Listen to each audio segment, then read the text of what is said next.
gardens. Oh, go straight in there. Well, the gardens at Hillsborough, of course, date back 250 years.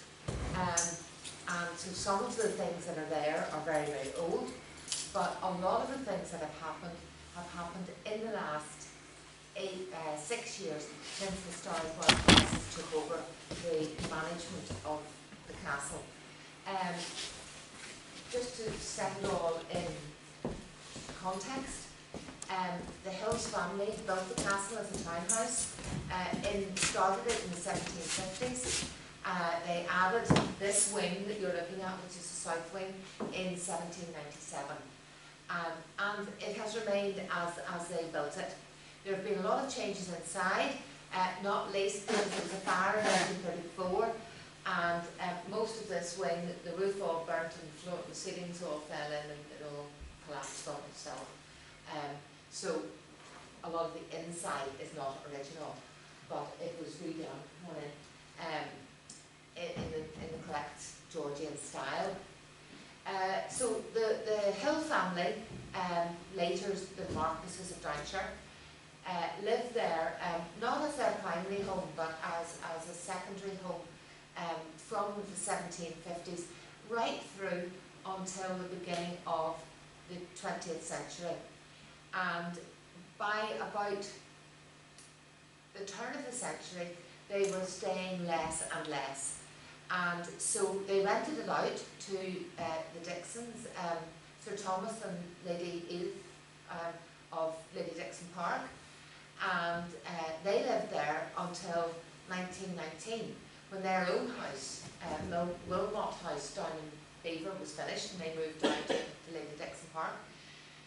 At that time, things were changing in Ireland, and we had partition in 1922, and then the Northern Ireland government was looking for a home for the governors. And the Hill family decided they would sell. They sold for the grand sum of £24,000, which was very cheap then, and is still cheap today. It's equivalent to about 1.3 million. So it made it incredibly cheap. The contents of the house actually made more. They made 25,000. So it came into the hands of the Northern Ireland government, and it was home for the governors from 1925 through to 1972. 1972, of course, we got a change of government again, and we got Secretaries of State. So it then became home to the Secretaries of State. Some lived there full time. Some, maybe if you live in this area, you know, because you would have seen them up and down the streets in Hillsborough. Paddy Mayhew stayed a lot, Ro Molan stayed a lot, Peter Mandelson stayed a lot.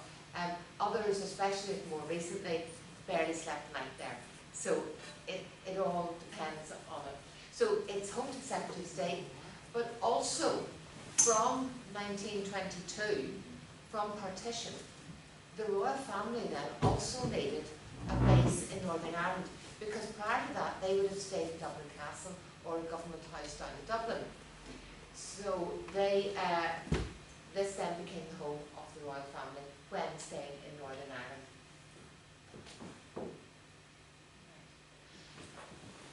By 2014, the Northern Ireland government really couldn't be bothered with Hillsborough at all. There was a view that it needed to be opened up to let the locals in, to be used for the benefit of the population in Northern Ireland, but the Northern Ireland office didn't have the staff or the wherewithal to do that. So they weren't looking for a tenant, as it were, or a partner to do this with, and they found Historic Royal Palaces. We're an independent charity. We manage 6 palaces in total. That includes the Tower of London, Banqueting House, Kew Palace, Kensington Palace, and of course Hampton Court Palace. Our cause then is to give these palaces a future as bright as their past, to stir spirits, to inspire people, and to provoke change. So when you come to visit the castle, we want to inspire you in some way. We want to make sure that you feel welcome, that you are in the process, that we tell history with a little bit of a twist. We do things with style and panache, and all the time being surprisingly personal, so that everyone gets a personal welcome. Our strategy then is to make sure that you get a really nice, memorable experience, to nurture the culture that's behind our cause, and at the end of the day, we need to make money, because we're an independent charity. We don't get any money from government, we don't get any money from the Crown. We rely on our visitors coming to us to generate our money, and also from some very wealthy patrons who make donations. If you've been and you go in through the main entrance, you'll see a huge big board. It's not a board, it's a piece of slate engraved with the names of all the patrons on it. So we've been, again, back in history. The gardens have been there, as I said, since about 1750. This map dates from 1840, and you can see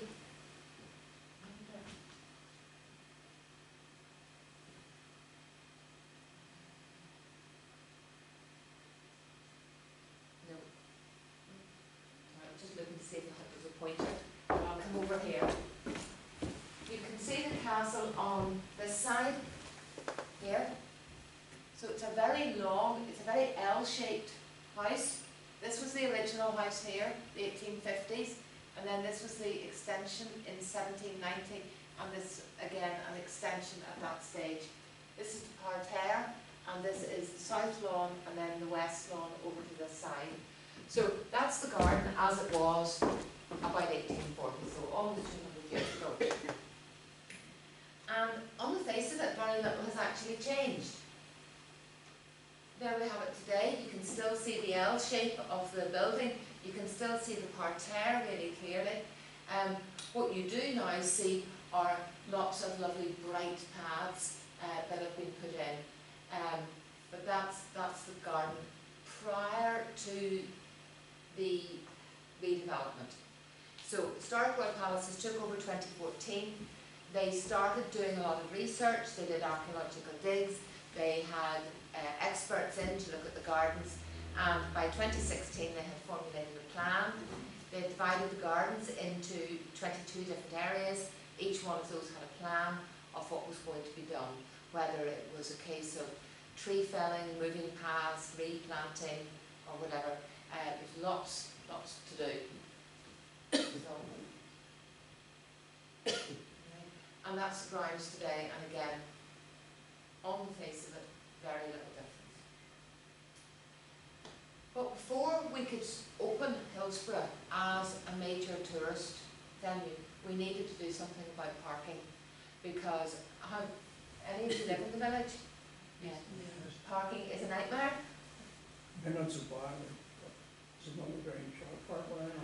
That's not too bad. But generally, even for visitors, parking is difficult. And there was no way that we could bring an extra 200 or 300 cars a day to park in the village. So the first thing that we had to do was to solve the parking. And we did this by taking the two fields next to the road and turning them into a car park. It's a very environmentally friendly car park in that there's the only tarmac in it is the one spine road. The rest of it is all grass with a reinforcing in it, so that the water goes down through it nicely, and it's good for biodiversity and wildlife. So this was the car park being made. So once we got the car parking sorted, then the next thing we did was move to the terrace. And this is what the terrace looked like. It's not really very inspiring. Okay? A few shrubs on the wall, and this just sea of gravel. And this really had changed not at all since the third Marquis put it in 1840 when he built the portico. So he made a lovely balustrade, that was lovely, but then they just had this flat terrace. So Catherine Fitzgerald was the garden designer, and the landscape architecture was done by Paul Hogarth of Belfast. But with all these things, it gets worse before it gets better. So that's what it looked like a few months later, completely dug up. But you can see It was dug up, and with good reason as well. We put in pipes for lighting, for watering, and to make it fit for the 21st century. So, and then it was planted up. The stone that was used is a beautiful limestone. We didn't though go raiding any quarries in Yorkshire. We got it from a laundry in Halifax. And you think it was a big laundry, well it was. In the sort of north of England towns, they have these huge big like yards that you go into, and the whole of the yard would have been floored with this limestone, and the buildings then around the outside. It was all a big laundry. And if you look very carefully at some of the slabs, you can see marks, you can see circles and squares where bits of machinery have sat on them or been put on them in the laundry. So this was all redone in 2016 and all planted with lots of lovely colourful plants. The most famous, I suppose, of which actually is one that was there previously, and that's the wisteria. So I recommend you all visit this week or next week, because the wisteria is really doing its thing. It's looking absolutely brilliant, along with a yellow Banksia rose and a white clematis. So this is the dining room terrace. It's got these lovely white roses and then this wisteria. One of the reasons that we needed to do something with the terrace was not just for normal visitors, but we also then have special occasions. So we have gun salutes. Our next one is going to happen on the 2nd of June, tomorrow, the Platinum Jubilee. So 12 noon on the 2nd of June. And whatever regiment happens to be in Peakville will bring their big guns, 3 of them, and place them on the terrace. And it's quite a spectacle. Has anyone been at a gun salute? No. If you can, they happen about 6 times a year. Things like the Queen's birthday. This year there's a special one for the Platinum Jubilee, Prince Charles's birthday, Ascension Day in February. So you get these special days. So if you just happen to be in the gardens at 12 noon, you can make your way up to the South Terrace and you'll be given a wee set of earplugs and you can stand and watch the gun salute, albeit from a distance. There are very often invited guests, but they come out through the drawing room. People often ask me, when's the best time to visit the gardens? And I love them all year round. This is the group of rhododendrons, and you'll see these in a slide later. This is up near the castle, and this was just a lovely shadow coming through, morning sun coming through in the middle of winter. The lake, of course, is also beautiful in winter, and we've got, unfortunately, the swan had 3 eggs, the swan, and we think only has 1 egg left. We found 2 of them that have been predated by our resident foxes, unfortunately. But with lovely swans in the lake. Coming into the spring then, we've got lots of nice acers coming into colour, and the Yoshino or the Japanese cherries. And then moving on to May, this is the time of year for the azaleas to come into bloom, and the rhododendrons and the magnolias. So lots of these lovely azaleas. When COVID happened, we didn't know whether we were going to get to look after the gardens or not. We didn't know whether we would just get sent home and that would be it. Generally, the castle staff were all just sent home, except for security in the control room and 5 gardeners. And that's what we were allowed to keep. So, what happened in COVID was that there was a lot of things we couldn't do, because instead of being 19 of us, there were 5 of us, right? So you obviously can't do the same amount of work. So we left a lot of places and we didn't trim them, we didn't mow them, etc. And what we found was we got lots and lots more bluebells and primroses than we ever thought we had before. So this time of the year, bluebells are looking absolutely stunning this week. Just over then are 2 of the beautiful magnolias that are on the main lawn.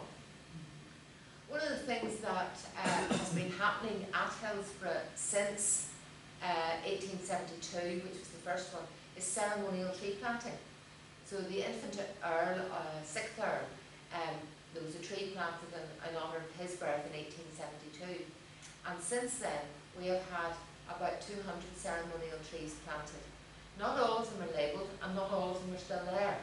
Unfortunately, some trees are living things, they succumb to pests and diseases, they get in the way of developments, but some of them are still there. These were 2 magnolias planted in 1951, 1954, or 1955 by the Duchess of Kent and the Princess Michael of Kent.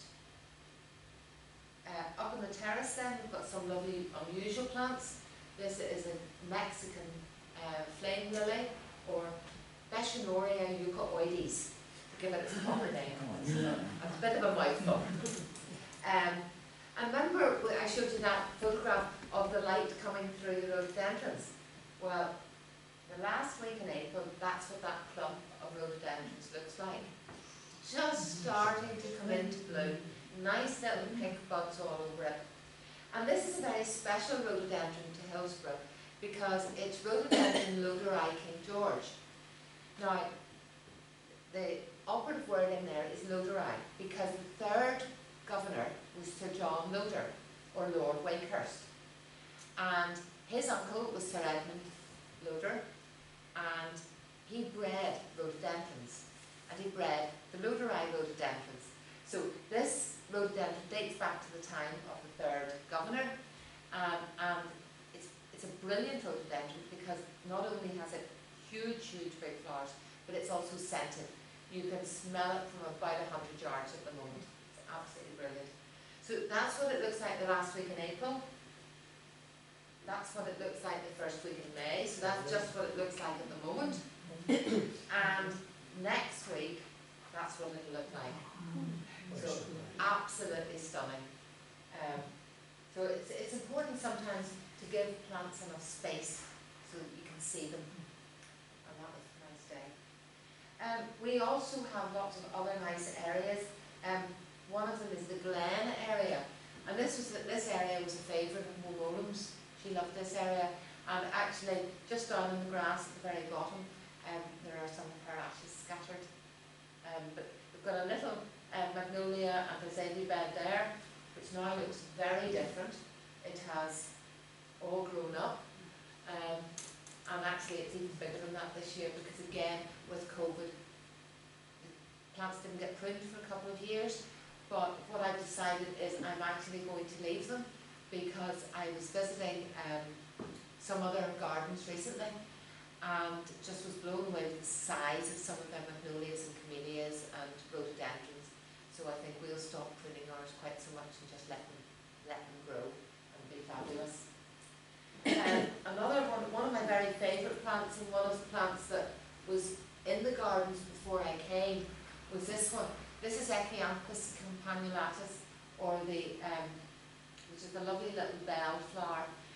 It's very it's a good indicator plant because it likes acid soil. So if you've got this and it's doing well, it will tell you you've got a nice acid soil.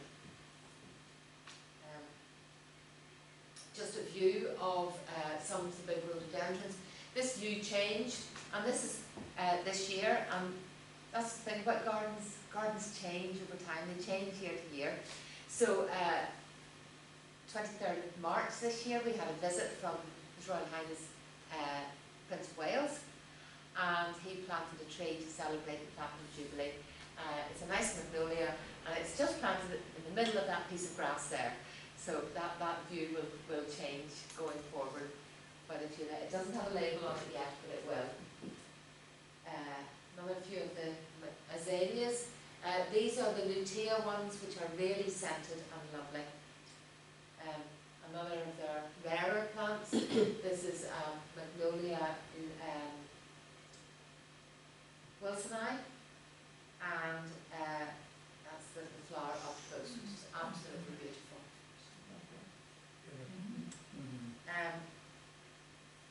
Over by the Trevorrow Gate with a lovely bank of azaleas, and you can see a hose pipe running there. That was in a dry spell back in during COVID actually, that very dry 2020 spring, we were running plants down there. This section is very beloved of Prince of Wales because Highgrove is on chalk soil, so he can't grow rhododendrons at home. So he loves it when it comes to Hillsborough and his own rhododendrons and azaleas.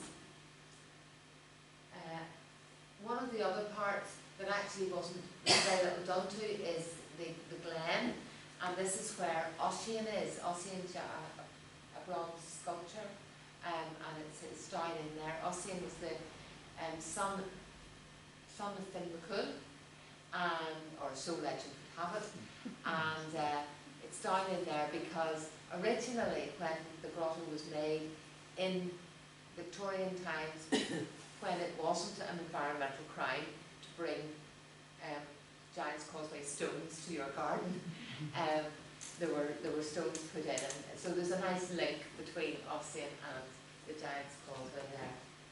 And growth has been amazing. This photograph was taken just 2 years ago, and those white rhododendrons now are almost double the size. It's a lovely, very sheltered spot, huge rapid growth. This is just another shot of the lake and the overspill. And then another one of our trees that I absolutely love, and again it's just coming into bloom at the moment, is Davidii involucrata, or the handkerchief tree, or the dove tree, or the ghost tree, depending on which common name you use. And it's not really a flower, it's a bract, and it just looks like someone has taken a pocket handkerchief or a tissue and just attached it to the ends of all the trees. You can just see them there, and it looks stunning. So they start green and they go white, and then eventually they drop off. But stunning tree, brought from China in the middle of the 19th century. One of the iconic buildings in the garden is Lady Alice's Temple. This was built in 1867 by the 5th Earl, the 5th Earl and his brother, Lord Arthur Hill, for their sister Lady Alice on the occasion of her marriage. So they put a temple in the garden to commemorate her marriage. Around the garden we also have some quite ordinary plants with some nice rarities. This is a beautiful orangey red tree peony. But that's just some of the plants that are in the garden. At the beginning I mentioned that we redid the terrace, but the other area that needed redoing was the parterre. If you had been visiting the castle in the 1950s, this is what the parterre looked like. Huge big yews, lots of standard roses, a sundial in the middle, and really very boring. And it stayed actually like that, right, and you can see the two trees in the background, the two big magnolias, which were then quite small and they're now nearly touching.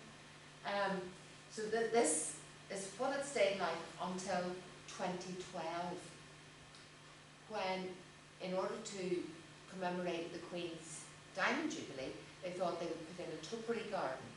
So there was a topiary garden put in, lots of big yews, lots of yew balls and everything, and box hedging put in. The sundial was taken out, and it was left as a topiary garden. When Historical Palaces took over just 4 years later, they thought, oh my goodness, this is very dark, very boring, very uninspiring. So they got Catherine Fitzgerald, the garden designer, on board, and they redesigned it into what it is today. So the big yews were all taken out, and this was all a bit scary. So you can see there, digger in, and the lovely box hedging is still there, but all the topiary was taken out. That's it. Again, digger in. And you can see over on your right hand side, the yew trees, they are no longer great big green columns. They look like a lot of brown sticks. And that was because they were cut back really, really severely. A lot of people thought that Stephen had completely, Martelli, who was my predecessor, completely lost his mind over this. But they're back today, they're as good as they were. You will take hard pruning. So these topiary yews were all moved up onto the terrace, and they're now all being made into different shapes. Visit. There were some new sections added on both sides. There were rows of lime trees put in, there was rows of stepping stones put in, there was a new beech hedge put in. So quite a lot of work went on there. That's just a close-up to show you what we did to the yews. But they're all back again and looking fantastic. So lots of work in the parterre. The other area that needed a lot of work was Yew Tree Walk. This is the broad walk that runs from the castle down to the pond. Again, the yews were absolutely massive, and they were actually starting to fall apart. So we had wired them to try and keep them together, but again, that wasn't particularly working.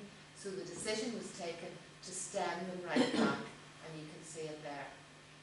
So that happened in 2016, but now, 6 years later, they're beautiful and green, and we've got daffodils the whole way down. And if you've been in the last few weeks, you'll see actually we don't have lovely stripes of grass anymore. It was all taken up, and we have sown super bloom seeds to celebrate the Platinum Jubilee. So they hopefully will be in bloom for all of July and August.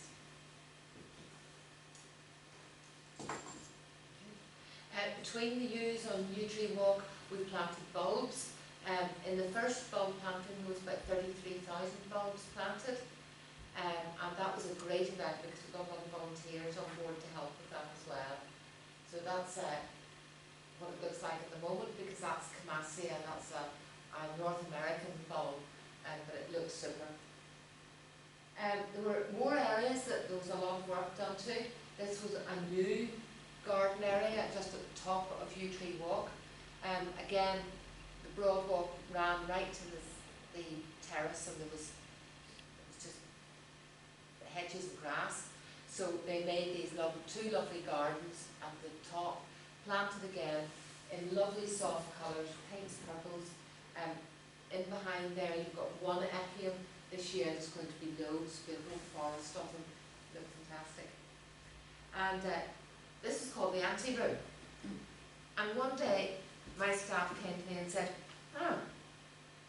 Claire, we don't like the planting in the uncle room. And I'm going, uncle room? Yeah, we don't have an uncle room. And they thought, because this area was called the ante-room, the area at the other side had to be called the uncle room. So we now call it the uncle room, and the planting has improved in this. Oh gosh, it wasn't good, and we've worked away at it, and it's still not brilliant, but it's getting there, and it is a lot better this year. What they did was, again, we've changed where garden parties were held. They used to be held on the west lawn, which is a sloping lawn, and it's quite awkward to have a garden party on a sloping lawn. So we've moved it to the east lawn. The thing is that there was very little room, a hard standing for people to meet and greet. So that's why this little terrace area was put in at the bottom of the steps. Yeah, and here are the culprits that named the uncle room. Sarah on the right is no longer with us, unfortunately. She changed jobs. But Nikki, you will meet if you're up at the castle. She looks after the whole of the area around the castle, as well as our volunteers. All the planting that was redone, there were about 32,000 new plants planted as part of the representation of the gardens. But they have things in common. We plant for pollinators, so the plants have to be good for the bees, good for different insects. And you've got two very common ones here, the pita and the phofia. We also have a lovely wildflower meadow just at the base of the south lawn. This was started actually way back in the 1980s by Lady O'Neill from Shane's Castle. She brought down a little piece of turf it was a wee bit like, you know, we had skin graft. She did a wildflower meadow graft, in that she took a little patch of the wildflower meadow from Shane's Castle and brought it down and put it in Hillsborough. And now there's an area of about a quarter of an acre, and it's just full of these lovely early purple orchids. So beginning of May, beginning of June to see those. Occasionally you find something really unusual. If I had put this up without the name Caloric Foxglove above it and asked you what it was, how many of you would have recognised it as a foxglove? Doesn't look anything like it. Just occasionally in nature you get these mutants that spring up, and this is one that was in the parterre one day. We still are continuing our tree planting tradition. This was one of the latest trees that was planted.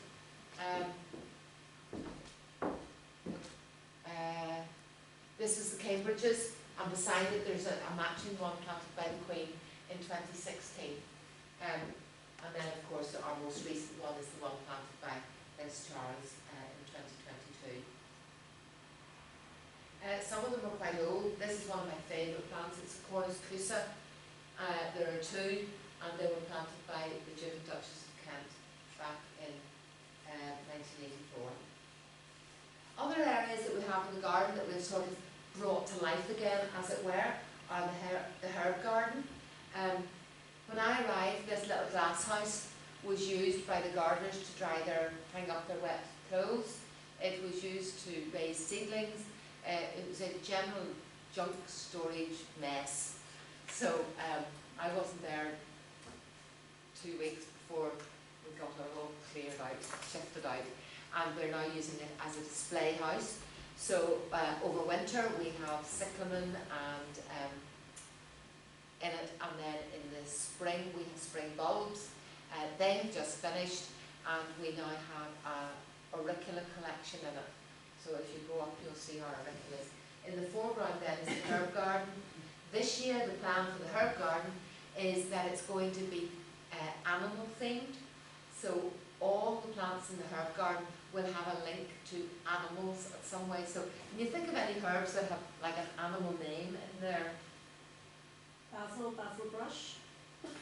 No, you know what? We never thought of that, because we were thinking of like dog's tooth violet and monk's not monk's toad lily and cow parsley and all of those sort of things. Never thought of that as a brush. That's brilliant. That we I'll give that one to Nikki and she can add that in. So those are just the herb garden. A lot of the other work that went on in order to get the gardens open again, you really as a visitor don't particularly notice or see, but we had to put in things like new gates, new roadways and things. So the railway gates were restored and put back in. And of course they're called the railway gates because right up until Mr. Beeching axed it, there was a railway line that ran down just the far side of the dual carriageway, just where, do you know where the Vickering coffee stop is now? Just there, and through where the shooting range is, that was the old railway line. And this was the gate out from the castle to take his lordship to the railway. We redid the paths. We used a product called Ballyluss gravel. It comes from a quarry in County Wicklow. And the only problem that we had over the last couple of years with it was during COVID, down south all the quarries shut, and it was shut until May last year, so we couldn't get any between the beginning of lockdown and May last year because the quarries were all shut. But it's a nice product. It beds down in. It's nice to walk on, and the only trouble is it's very expensive. Again, some of the back of the house things that we have to do.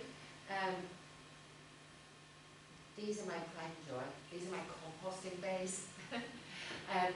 Made out of huge, like giant Duplo or Lego concrete blocks that you build up. On site, we try to use as much waste product as we can.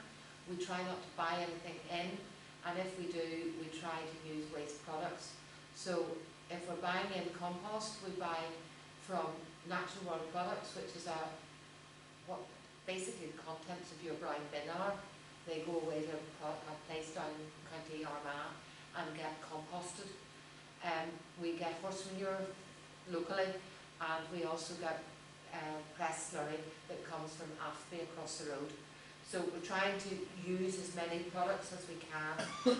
We also chip all of our own wood and anything, any prunings and that sort of thing that we have. The car park, you saw it at the beginning where it was just stripped bare. It's now heavily planted, and 3 years on, we have now been able to remove most of the tree tubes so that it looks even better.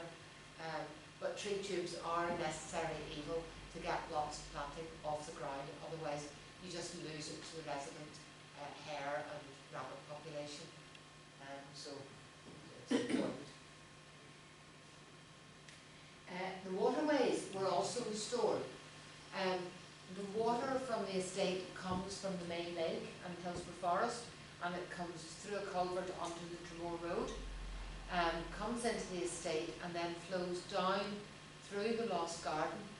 And in that part, we knew that in 1840 there had been weirs and cascades put into that area, just to give it a bit of interest and to give you that soundscape that you need in a garden. So we found those, and they have been restored, and then that's the restored cascade at one of Lady Alice's.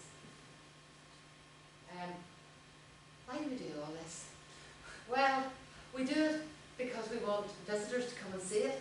We also do it for wildlife, and we like to think that we have a good range of plants that are suitable for things like butterflies. There's a lovely small tortoiseshell here, and then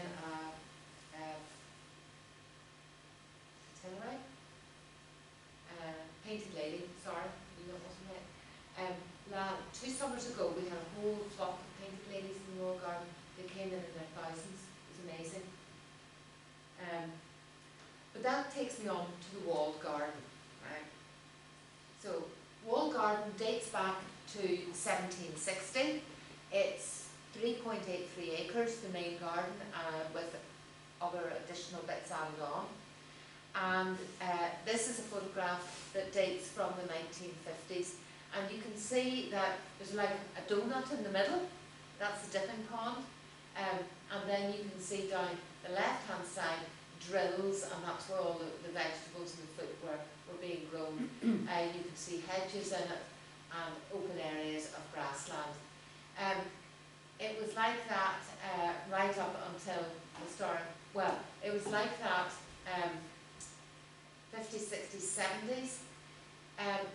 For a little while in the noughties, the garden show Ireland was held at the Walled Garden, and there really wasn't much difference, except it just got gardens built in it and then dismantled and taken away.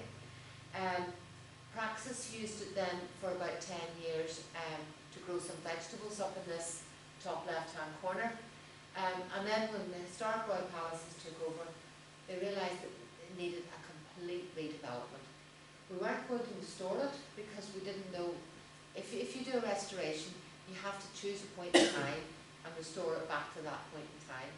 But gardens, as said, are they grow. You want them to develop, you want them to have that flexibility to meet the needs of visitors and the needs of people in the future. So the decision was taken to redevelop, make it productive and ornamental. So we've got a mix of vegetables and flowers and hedges in the garden. There's a few wee things I'll just point out. Jump on here again. This area here had a glass house on this side, and the wall of this building is the wall that's still in the cafe. It's a hot wall where there's a flue at the bottom, and the flue, or the fire at the bottom, and the flue goes up it, so that it heats the wall. And that's where, back in the 19th century, they'd have grown peaches. This little building is still here, that's the ladies' toilets. In behind the hoarding are these two glass houses. And if anyone is about £500,000 would like it, you know, and willing to donate it, so we could renovate them, and that would be great. These have all gone now. Those are all completely away. A part of that is the back garden of the two houses that have been sold.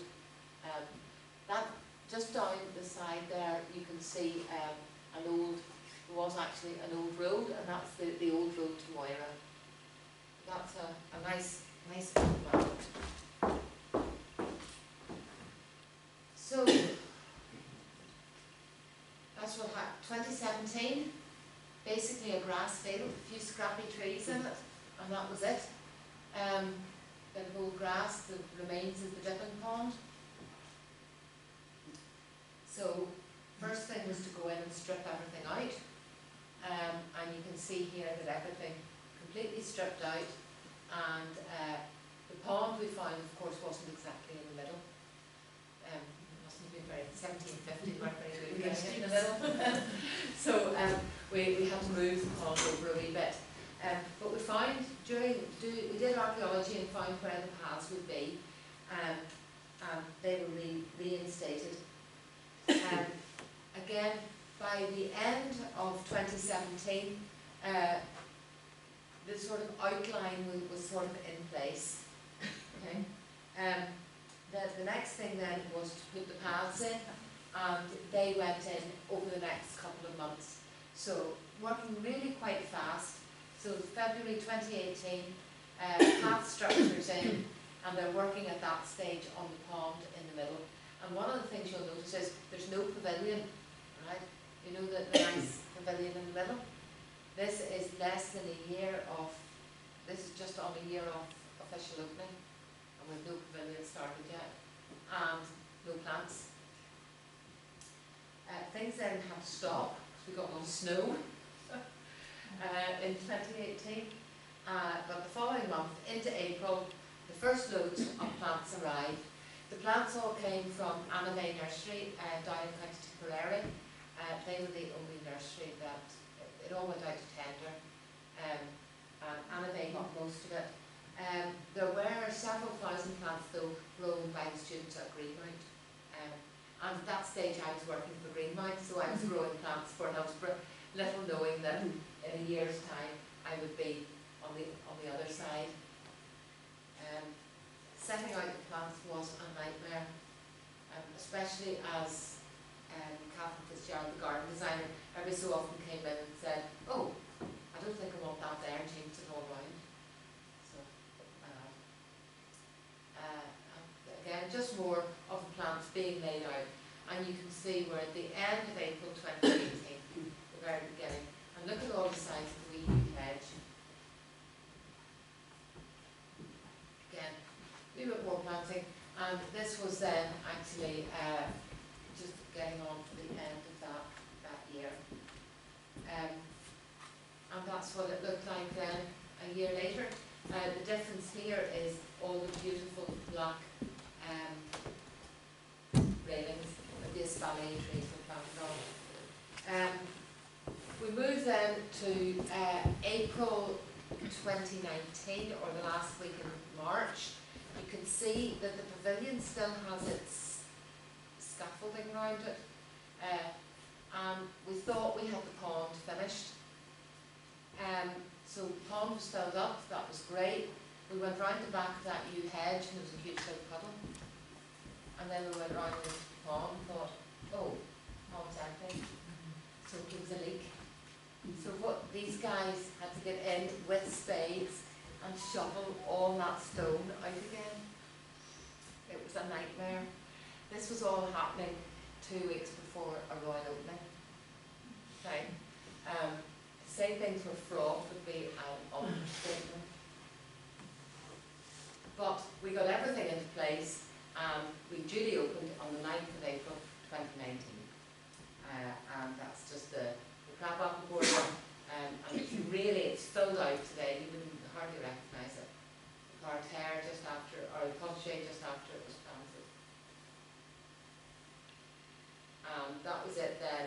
July of 2019, so the first summer, and you can see all the lovely peas and beans in place. A few more photographs of what it looks like now. I say we've got lots of productive crops, peas, lots of pears on the wall, general view with the rhododendron or the veg beds, and then the grass beds up at the top. People often ask, what do we do with all the produce? Two things. We sell it from our garden cart and our garden shop. This was obviously taken in late summer because it's all marrows and apples. The cafe used some as well. They use a lot of the herbs and edible flowers and salad leaves all year round. We plant to deter pests. We are not registered organic, but we use organic principles. So we don't use any pesticides, we don't use any artificial fertilisers. We use horse manure and our own compost and seaweed, liquid seaweed. The pond in the middle is all planted with native plants, lovely yellow flag arrows. But we couldn't do what we do without our volunteers. Because of COVID, the charity went through a very difficult time, as did all charities and most people as well. We had to restructure, we lost half our staff, but we're now, I suppose, to a stage where we're quite settled in terms of I've got a really good team, but I also have a really good team of volunteers. There's Geraldine is one of them, and James is another. Geraldine loves helping with flowers. James is staying all summer, every other week. He scrapes the pondweed off the pond. Just loves getting into his waders and doing that. Two of our older volunteers, Norman Pratt and Thomas Palmer. Norman celebrated his 80th birthday recently and celebrated over 1,000 hours of volunteering. We like in the wall garden to do everything and pay attention to detail. Mind you, I thought that digging potatoes with a hand fork was just going a bit too far. But things like our little grass taps and things are all part of it. These are the lovely grasses, great to run through, the kids absolutely love them. And then the last part is the loft garden. This was the area that was last to be developed. It had to be cleared. It was full of rhododendrons, laurels, brambles, briars, nettles, all of it. It was all completely cleared. The stream was put in again, and then the new planting was put in. So lots of quite unusual planting, things like tree ferns, pseudopanexes, plants from the southern hemisphere. We were able to save a few of the rhododendrons, but they were cut back hard. But it's hard to believe walking through there now that that was like that in May 2019. So it's only 3 years ago, and it's going well. So planting. One of the things when historic royal palaces do any work, we like to use local craftspeople. So in the castle itself, you know, a lot of the soft furnishings, the curtains, etc., were made locally, and there were local people used for things. So when I was asked to source a commemorative bench for Dr. Sproul, I went to a local person, Jeremy Johnson, who lives just outside the other side of Hillsborough, to make me the garden bench. There are bits that are still work, you know, continuing developments. You're never finished in the garden. This bed has been planted, but it still isn't finished. This is the summer or the spring woodland garden. I've just looked back at the shell house. Again, we've got a few unusual plants. We've got a rhododendron polar bear that flowers in July. You normally think of rhododendrons April, May. This is a very late one to look out for when you visit. And some of the plants that really people love when they come are the cardoons in the walled garden. And we also have this very unusual hydrangea called Great Star, which is down at Lady Alice's temple. But But as well as just day visitors coming, we couldn't survive if we didn't run big events. So some of the events that we've run in the past are things like Horrible Histories and our food fair. We also run a series of workshops. And these ladies, as you can see, have huge bunches of flowers. This is the Make Your Own Hand Tie workshop that happens in the summer. So you get an opportunity to walk through the garden, pick your own flowers, and then under the expert tuition of our resident florist, Lorna, she'll teach you how to make it into a beautiful hand-tie bouquet. And talking of events, coming up then we have events this year. We have our Jubilee Garden Party that's happening from the 2nd to the 5th of July, or June. And then we have the Honey Fair, which is really a food festival, and it is from the 6th and 7th of August. So you can put those dates in your diary. We also benefit from craftspeople who are funded under the Princess Foundation, and both the beautiful rose obelisk and the stone bird bath were made by students over lockdown. They couldn't come and work in the garden, so they did these things in their workshops and then brought them to us. And that's just the Granville Garden, the Rose Garden in June, the lovely peonies. Last year we also had a lovely addition to the Rose Garden, and it's the rose on the left there. And this is the Northern Ireland Centenary Rose that was named especially for the centenary, and the centre bed in the Granville Garden is planted with it. It's just another shot of Granville, looking at the castle, the west side. And then couldn't finish without mentioning our trees. We've got lots of lovely trees in Hillsborough. Unfortunately, no champion trees, but I still think they're very wonderful anyway. This is our #1 tree. It's Quercus cerus of the Turkey oak, and dates back to the time the house was built, about 1750. And interestingly, there are 3 of them planted on that lawn, along with the big cedar, and they're the oldest trees. But they survived the night of the big wind in 1839, when records tell us that the estate, which included both the gardens as we know them now, and also around the forest, there were about 1,500 trees lost that night. So lots of the planting dates from the 1840s after the big wind, except these ones on the west lawn, for whatever reason, didn't fall down, which is great. So we have them today.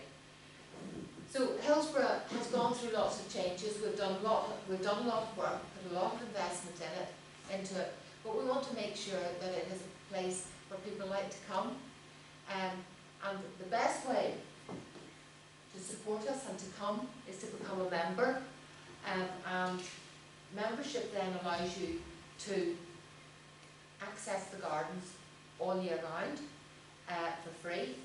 And also, if you go to London, you can access the palaces there for free. And if you take into consideration that a visit to Hampton Court will set you back £20-something, and the same for the Tower of London, you realise that you don't have to visit very often for your membership to be well worthwhile.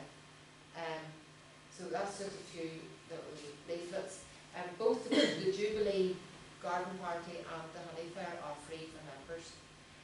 Some of the things that we run, some of the events, you do have to pay for it, and that's because they do cost an awful lot to put on. The things like the Christmas lights and some of the workshops which are specialist. But that's a little membership leaflet if you're interested. Because at the end of the day, Hillsborough is a place for people. We want people to come and enjoy it, to go away inspired and enthused, with their spirits stirred, and really get something from it. So that's a quick run through what we've done in the gardens. I hope you've enjoyed it, and I'm very willing to answer any questions if you have.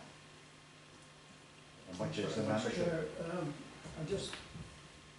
Your enthusiasm shines through for the whole operation, and I'm sure people be inspired and perhaps those that have, including myself, who have a library in the gardens, Yeah. to do so. Thank you very much. Thank you. Thank you. How much is the membership? Individual membership is £62, joint for a couple of